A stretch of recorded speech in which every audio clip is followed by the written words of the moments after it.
Hi hello வணக்கம் and எல்லாருமே சந்தோஷமாக ஆரோக்கியமாக இருக்கீங்க அப்படின்னு நம்புகிறேன்.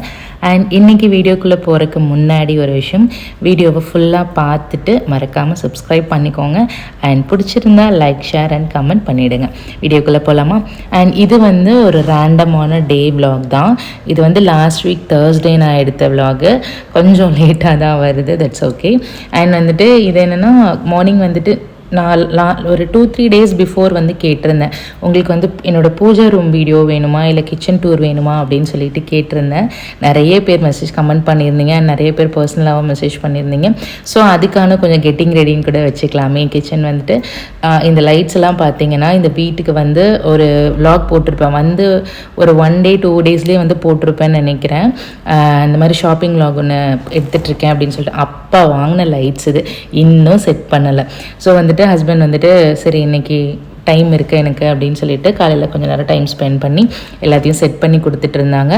அதே டைமில் யாதவையும் கொஞ்சம் வேலை வாங்கி பழக்கலாம் அப்படின்னு சொல்லிட்டு அவனையும் என்ன சொன்னேன்னா, உன்னோட பழைய புக்ஸ் எல்லாம் ஃபில்டர் பண்ணி எடுத்துகிட்டு 4th ஸ்டாண்டர்டோட புக்ஸ் எல்லாத்தையுமே அழகாக ஆர்கனைஸ் பண்ணி வச்சுக்கோ. உனக்கு எப்போ தேவையோ அப்போ நீயே எடுக்கிற மாதிரி இருக்கணும். ஏன்னா நான் ஒரு தடவை வச்சேன் அப்படின்னா உனக்கு ஏதாவது வேணால் நான் தான் தேடி எடுக்கிற மாதிரி இருக்குது. ஸோ நீயே எங்கெங்கே வைக்கிறேன்னு கரெக்டாக பிளான் பண்ணி வச்சுட்டு நீயே எடுத்து யூஸ் பண்ணி பழகிக்கோன்னு சொல்லிட்டேன். ஸோ அவனும் என்ன பண்ணான்னா கபோர்டில் இருக்கிற எல்லாத்தையுமே எடுத்துகிட்டு பழைய புக்ஸ் எல்லாம் ஃபில்டர் பண்ணி எழுதின நோட்டு எழுதாத நோட்டுன்னு தனித்தனியாக செப்பரேட் பண்ணி வச்சுட்டு அவனோட கபோர்டை அழகாக ரெடி பண்ணி வச்சுக்கிட்டான். அதுவும் சும்மாலாம் பண்ணல, நான் பொறுமையாக சொல்லிகிட்டே இருந்தேன். ஆக்சுவலி சார் கேட்கல. அந்த ரக்கட் மாம் மூடுக்கு போனதுக்கப்புறம் ஒரு சவுண்டு விட்டதுக்கப்புறமா குடுகுடுன்னு ஓடி போய் எல்லாத்தையும் எடுத்து அழகாக ஆர்கனைஸ் பண்ணிட்டான். ஸோ எனிவேஸ் அந்த வேலை எப்படின்னா, நாங்கள் ஒரு வேலை ஸ்டார்ட் பண்ண ஆரம்பித்து அது கடைசியில் பார்த்திங்கன்னா டீக்ளட்டரிங் மாதிரி போயிடுச்சு. ஸோ ஃபைனலி வீடு க்ளீன் ஆனது அப்படிங்கிறது கொஞ்சமே சந்தோஷமாக இருந்தது. அண்ட் பின்னாடி லைட்ஸ் பார்த்திங்கன்னா தெரியும், அழகாக செட் பண்ணி கொடுத்துட்டாங்க. அண்ட் இன்னும் கொஞ்சம் கொஞ்சம் எப்படி சொல்கிறது, நான் ஆல்ரெடி சொல்லியிருக்கேன், புது வீடு அப்படிங்கிறனால எங்கே எதை வைக்கிறது எங்கே எதை மாற்றுறதுங்கிற நிறைய கன்ஃபியூஷன்ஸ் இருந்துகிட்டே இருக்குதுங்க. ஸோ ஒவ்வொன்றா தான் நான் பண்ணிகிட்ருக்கேன். ரொம்ப ஹரிபரியாலாம் எதுவுமே பண்ணலை. ஸோ ஸ்லோ அண்ட் ஸ்டடியாக பண்ணிகிட்ருக்கேன். ஸோ இப்போ கிச்சன் கொஞ்சம் கொஞ்சமாக நான் ரெடி பண்ணிட்டேன். அண்ட் கொஞ்சம் லிஸ்ட் அவுட்டும் பண்ணி வச்சுருக்கேன். இது வரைக்கும் நம்ம வீடியோஸ் போட ஆரம்பித்தது கண்டினியூஸாக என்னென்ன வீடியோஸ் நீங்கள் கேட்டிருக்கீங்க, சப்ஸ்கிரைபர்ஸ் என்னென்ன வீடியோஸ் கேட்டிருக்காங்க, நான் என்னெல்லாம் ஸ்கிப் பண்ணியிருக்கேன், மறந்துருக்கேன், இந்த மாதிரி எல்லாத்தையுமே லிஸ்ட் அவுட் பண்ணி எடுத்து வச்சுருக்கேன். ஸோ தட் அது எல்லாத்தையுமே ப்ராப்பராக ரெடி பண்ணிவிட்டு வீடியோ எடுத்துகிட்டு நான் ஒவ்வொன்றா உங்களுக்காக நான் போஸ்ட் பண்ண ஆரம்பிச்சிடுறேன். அண்ட் இந்த ஹார்ஸ் ஃபோட்டோ ஹாலில் மாட்டுறன்னு எனக்கு அந்த பழைய வீட்டில் இருந்தே ஒரு பெரிய விஷயம் தான் இருந்தது, ஒரு ஆசையாக இருந்தது. பட் அங்கே நம்ம நிறையா ஆல்ரெடி ஃபோட்டோஸ் மாட்டி வச்சுருந்தோம். ஸோ திரும்ப திரும்ப நம்ம அந்த ஆணியெல்லாம் அடிக்க வேண்டாம் அப்படிங்கிறதுக்காக அந்த பிளானையே நாங்கள் டோட்டலாக குவிட் பண்ணிட்டோம் பழைய வீட்டில். ஸோ இங்கே வந்தோடனே இப்போ பார்த்திங்கன்னா 4 to 5 months ஆகிடுச்சுன்னு நினைக்கிறேன். டிசம்பரில் வந்தோம் நாங்கள். ஸோ டிசம்பர் 4 months கிட்ட ஆகிடுச்சு. ஸோ இப்போ தான் ஹஸ்பண்ட் அதை ரெடி பண்ணி கொண்டு கொடுத்தாங்க. இதில் ஒரு பெரிய ப்ளஸ் என்னென்னா, நம்மளே ஸ்டுடியோ இருக்குது, நம்மளே தான் ஓனாக எல்லாமே பண்ணிக்கிறோம். ஃப்ரேம்ஸ்லேருந்து ஃபோட்டோ ரிலேட்டடான ஒர்க்ஸ் எல்லாமே நம்மளே பண்ணிக்கிறோம். அப்படிங்கிறனால எனக்கு கொஞ்சம் ஈஸியாக இருக்குது. எனக்கு என்னெல்லாம் வேணுமோ நான் இந்த மாதிரி அப்படின்னு சொல்லிட்டா மட்டும் போதும், நான் கேட்குறத விட ஒரு படி மேலேயே அழகாக ரெடி பண்ணி கொண்டு கொடுத்துருவாங்க. ஸோ அன்னைக்கு க்ளீனிங், ஆர்கனைசிங் அண்ட் என்னென்ன எங்கெங்கே ஃபிக்ஸ் பண்ணணும் அந்த மாதிரி கொஞ்சம் ஒர்க்லாம் போயிட்டு இருந்தது. காலையில் பிரேக்ஃபாஸ்ட்டுக்கு நீர் கொழுக்கட்டை சாப்பிடணும்னு ஆசையாக இருந்தது. இது சாப்பிட்டு பார்த்திங்கன்னா கிட்டத்தட்ட ஒரு 6 months மேலேயே ஆகிடுச்சு. என்னோடய ஃபேவரேட் அப்படின்னு சொல்லலாம். அண்ட் யாதவுக்கு இது காரம் போடாமல் வெறும் அந்த மாவில் உருண்டை பிடிச்சி வேக வச்சு கொஞ்சம் சட்னி வச்சு கொடுத்தா சாப்பிட்டுக்குவான்.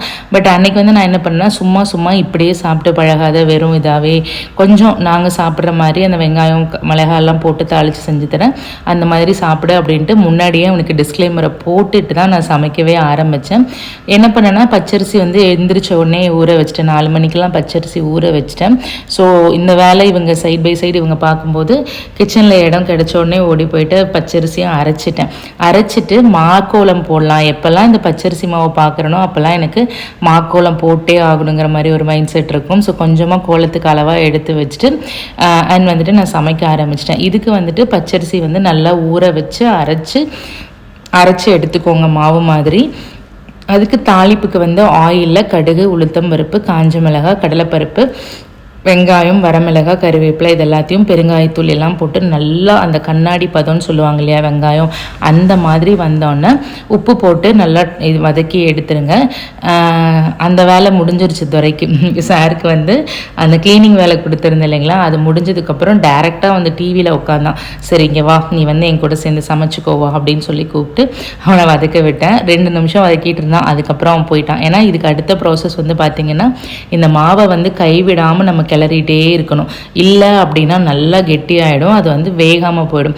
இது வந்து ஒரு 3/4 பதத்துக்கு ஒரு 85% வெந்தால் போதும்னு வச்சுக்கோங்களேன் இதில். ஏன்னா இது நம்ம திரும்ப வந்து இட்லி பாத்திரத்தில் வச்சு இது பண்ணி தான் ஆவியில் வேக வச்சு எடுக்க தான் போகிறோம். ஸோ ஒரு 85 to 90% வெந்தால் போதும். அண்ட் என்ன முக்கியமாக அப்படின்னு பார்த்தீங்கன்னா, கட்டிப்படாமல் கைவிடாமல் கிளறிட்டே இருக்கணும். இப்படி இருக்கிற மாவு வந்து நல்லா திரண்டு பாத்திரத்தில் ஒட்டாமல் இந்த மாதிரி வரணும். அப்புறம் நான் என்ன பண்ணேன்னா, கொஞ்சம் அந்த ஃப்ளேவருக்காக தேங்காய் எண்ணெய் கொஞ்சம் ஊற்றி இறக்கிட்டேன். அண்ட் இறக்குனதுக்கு அப்புறமா கொஞ்சம் துருவன தேங்காயும் இருந்தது, அதையும் போட்டு நல்லா பரட்டி எடுத்தாச்சு. அண்ட் இந்த இட்லி பாத்திரம் வந்து இதுவும் அதே தாங்க. இந்த வீட்டுக்கு வந்து ஒரு 1 மாதத்தில் என்னமோ வாங்கினேன்னு நினைக்கிறேன். இதோட வீடியோ கூட ஷார்ட்ஸில் நான் இப்போ போட்டிருக்கேன். இப்போல்லாம் வந்துட்டு நிறைய பிராண்ட்ஸ் வந்து வந்திருக்கு இட்லி பாத்திரத்தில். எனக்கு கல்யாணம் ஆகி ஒரு 2 இயர்ஸ்க்கு அப்புறம்னு நினைக்கிறேன். 2 இயர்ஸில் இருந்து இந்த வினோத் ஸ்டீல்ஸ் மேலே எனக்கு ஒரு கண் இருந்துகிட்டே இருந்தது. என்னோட கார்ட்டில் வந்துட்டு இந்த பாத்திரம் வந்துட்டு ரொம்ப வருஷமாக இருக்கிற ஒரு பொருள்னு வச்சுக்கோங்களேன்.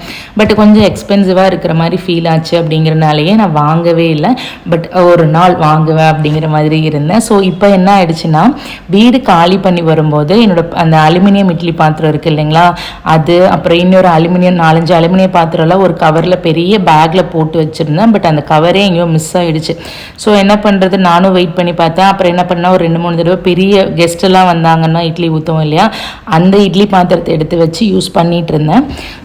எத்தனை நாளைக்கு அது வந்துட்டு அவ்வளோ பெரிய பாத்திரம் கழுவ முடியாது இல்லையா, அதே சாக்காக வச்சுட்டு இன்னொரு இட்லி பாத்திரம் வாங்கித்தாங்க ப்ளீஸ் ப்ளீஸ் ப்ளீஸ் அப்படின்னு சொல்லிட்டு.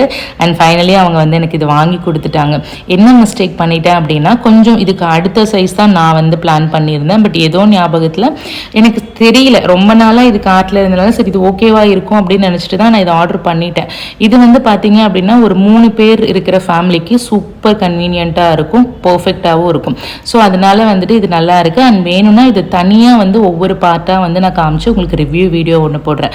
அண்ட் நம்ம அந்த வேக வச்சோம் இல்லைங்களா, அதை வந்து நல்லா பிடி கொழுக்கட்டை மாதிரி பிடிச்சி அந்த இட்லி பாத்திரத்தில் வச்சு நல்லா வேக வச்சு தேங்காய் சட்னி சைட் டிஷ் அரைச்சிருந்தேன். ஃபஸ்ட் கிளாஸாக இருந்தது. எங்கள் ஆத்தாவோட ஞாபகம் வரும் எனக்கு இந்த நீர் கொழுக்கட்டைலாம் சாப்பிடும்போது. அவங்க அடிக்கடி செஞ்சு தருவாங்க.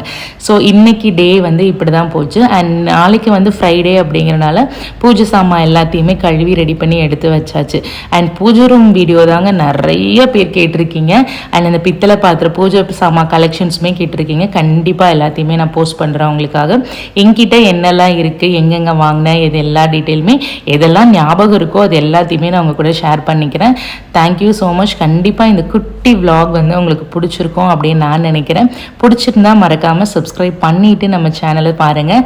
Thank you so much. இதே மாதிரி இன்னொரு ஷார்ட் அண்ட் ஸ்வீட்டான விலாகில் திரும்பவும் உங்களை மீட் பண்ணுறேன். பாய். டேக்